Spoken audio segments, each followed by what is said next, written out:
This channel has all kinds of videos, tips and tricks, how to make maps, reviews. I thought it was important that some videos on this channel are for new DMs, whereas others are for more experienced DMs. But this one's just for me.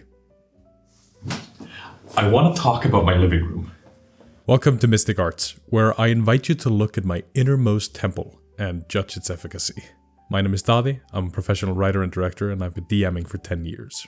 Throughout that decade, I ran games in a million different locations. My grandma's house, a player's house, a garage, my place of work, a local game store, by a couch, at a young man's Christian association, and at the National Teetotalers headquarters. Those were weird times. Let's say I've developed an opinion about what makes a playspace worthy. My opinion may not be correct, but man is it strong. If you're a new dungeon master, a space like this one might seem aspirational, but it could also seem daunting. In this way, I'm a bad example for newbies. None of this is a requirement. I am not a newbie, so when I moved apartments a couple of years ago, I made a judgment call. A good play space was the most important part of apartment hunting. But you, my dear viewer, can play anywhere, even at your grandma's house. So if you can play anywhere, why did I put so much effort into this place? Well, because I really wanted to. Having spent years as a hermit DM, with the tools of the trade taking up space in my trunk, collecting minis into safe transport boxes and routinely forgetting them, or forgetting important prep documents or other materials, I decided I wasn't going to do that anymore. When I moved, I wanted a dedicated play space in my living room. While I managed to get by in the past, there was always something that bothered me about each place I played in. This was my chance to have everything I could want. Besides the practicality of having all my materials in one spot, a new apartment was also a chance to curate the space. Hang up maps! Put up fun decor! Our surroundings could help set the mood for each session and passively support our roleplay. This is definitely a privilege that not everyone can afford, but it's also completely inaccessible to those who play online, with players all across the world. I attempted online play during the pandemic. We couldn't leave our houses, so I ran sessions online. We used Roll20 as our game board and called each other with Discord. We made sure to have our cameras on and paid attention as much as possible to avoid speaking over each other or ruining dramatic moments. But even so, it wasn't the same as being together in person. That difference was so stark that it started negatively affecting our play experience. The relief that swept through our group when the quarantine rules were lifted and we could fall back into our old routine was palpable. To each their own, but to me, this hobby is about collaboration and roleplay. Being together in those moments where there's excitement in the air and the party's on the edge of their seat, not being hypervigilant of whether or not their microphone is on. And I never liked clicking a button to roll dice, even if the automatic math was very nice. In a similar vein, I've recently taken steps away from digital D&D tools. We've all had that moment where a player is trying to quickly search for something in their character sheet and is scrolling through a page on D&D Beyond and just isn't finding what they're looking for. Or when you're trying to give a player a cool new magic item, but they technically have to create it as a custom item because it's not official content. So they have to sit there and you type it out and you step out of the moment to spell it out for them, and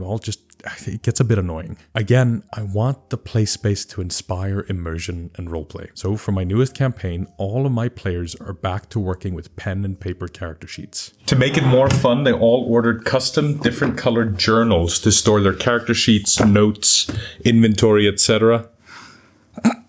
My girlfriend went all out decorating different page dividers and art of her character. She even drew custom initiative trackers to hang on the DM screen. I love these little vignettes. Now when we play, everybody has something precious in front of them, organized just how they like it. Of course, some things are now a bit more tedious, like tracking HP or money or managing spells, but this method's been serving us well so far, and I don't anticipate going back to how things used to be. Importantly, this focus on real materials also extends to me. I have a bookshelf behind me with basically every single reference book WotC has ever published, and it's right next to my DM chair. All the quick reference books are right here at the top, so if the player wants to double check something, it's super easy for me to just pull out the player's handbook or the Dungeon Master's Guide at a moment's notice. On the second to top shelf, I have a whole bunch of third-party supplements I use all the time. Just yesterday, I was running a section that required me to use the mass combat rules from the Kingdoms and Warfare book from MCDM. To be very clear, I am not banning technology from my table. Players can feel free to look something up on their phone or use the Notes app to track ammunition. My current campaign involves hex crawling, so my girlfriend has a picture of the overworld on her iPad, which she scribbles on whenever they make exploration progress. Because it's digital, the whole group feels free to make guesses about certain locations, which can then be erased or edited at a later date. But I made sure to supplement that with a printed out version of the hexcrawl map, so players can literally scribble on the map whenever they notice something or want to mark something down. I DM with a computer. All my session notes are on an application called Obsidian. I use Spotify to manage our music. I Chromecast character art, maps, and other cool pictures onto our TV. Technology is still very much a part of the campaign, but sometimes your ranger just wants to flip through a big book to find out exactly what a herbalism kit does. Lord knows the D&D Beyond search bar is a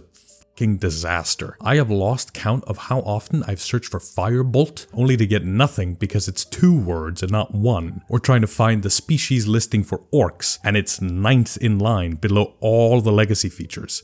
Is this seriously acceptable? With all of that aside, let me tell you about some of the stuff that I love about my D&D table setup. First of all, having the playspace be in my home means there is no possible way for me to forget any of the game materials. Small minis are all stored into boxes which have been tucked away into cabinets. Larger minis like dragons and other monsters are stored in shelving units that line the walls. Reference books, adventures, monster manuals, and more live on the bookshelf right next to me, so it's always easy to grab something when you need a quick reference. I have what I need just within reach, and I'm never stressed about it. The table we're sitting at is a corporate meeting room table that we bought secondhand. Otherwise it would have been way too small. We have 7 players. What was I thinking? So we needed to make sure that everyone had enough room for their character journals, dice trays, water bottles, snacks, etc. That meant getting a pretty big table. And as the glorious cherry on top, my wonderful father printed out a big custom sticker to plaster on top of the table surface. This sticker is incredible because of 2 things. First of all, we can use wet erase markers on it. And second, the entire table surface is now a size-accurate 5x5 grid that we can put minis on. Now I can map my way across the living room and draw as many battle maps as my DM heart desires. Besides the table, we also made sure to find comfy chairs that people don't mind sitting in for 4 to 5 hours. We even got 2 different types so players could choose which one they prefer. And of course I bought myself an extra fancy chair because the DM deserves to feel fancy. Second, it's important to me that there's always something for the players to be looking at, especially when it's not their scene or they're waiting for their turn during combat. Besides basic reference books, we have bookshelves and cabinets filled with minis.